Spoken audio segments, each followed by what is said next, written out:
Bawal na yung mga bulong-bulungan. Bakit ba? Bakit pinagbawal?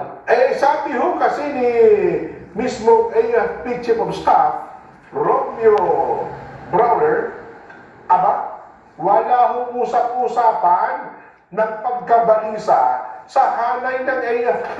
Hindi yan totoo yan. Talaga? Wala pong ganyan. Wala na.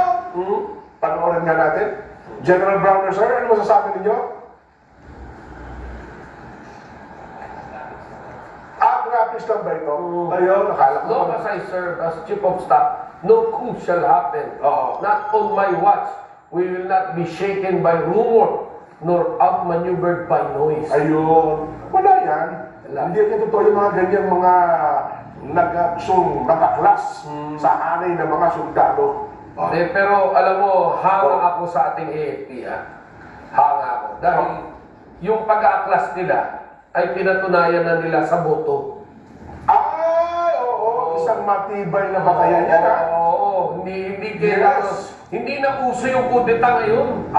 Lapos na yan. Tama. Pero kung ako si General Brown, paano mo niya, kung ang Pangulo may assessment sa nakalipas na eleksyon, dapat si General Brown na din, may assessment. May assessment ka rin sa mga tao mo. Kung talaga bang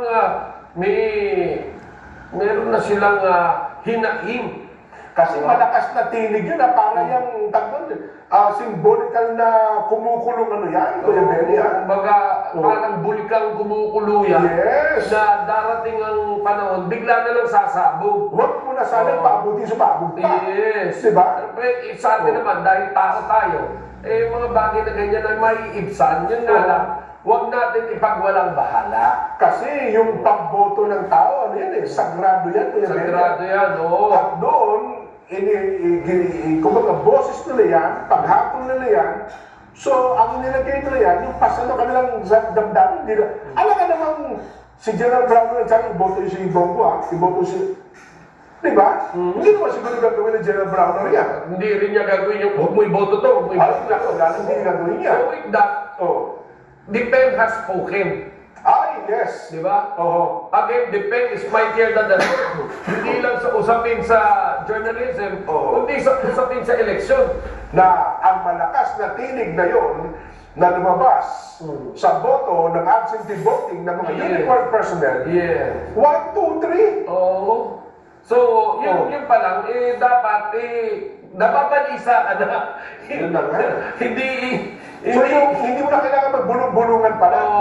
Hindi. Kita-kita na sa balota ang sentimiento ng mga sundalo. Hindi dapat yung mga militar ang mabalisa, kundi ikaw mismo, General Browner, na reach out to your men, telling them to... Yes. Di ba? Ako personal kong kakilala yan, kasi yung tagapagsalita pa ng AFP yan, yun naman ang time na ako yung nagko-cover ng Aguinaldo. Mabait naman yan. Yes, mabait yan. Mabait yan. Pero, again, anak yan ni dating Cabinet Chairman Browner, di ba? Bata, parang Lieutenant Colonel pala, kino-cover ko na si General Browner. Naging tagapagsalita ng Philippine Army, etc. Ngayon po ay naging AFP Chief of Staff. Di ba? Well, ako, ang maganda yung punto na pinalutang mo, Kuya Benny, sana i-assess ito ng pamunuan ng kasundaluhan. Maging sa PNP, si General Marbil, di ba? Kasi yung kanyang... marami sa official ka na de-demoralize. Ayun. Lalo na ngayon, sana sa pagpili ng papalit kay Marbil, siguruduhin nilang hindi made-demoralize ang buong PNP.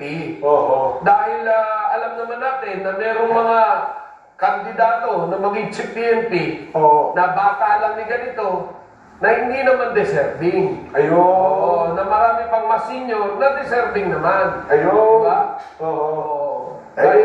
Dapat mga bata niyan. Yes, dapat mga bata niyan. And of course, kung gusto nyo lalong kumulo talaga yung bulate ng mga yan.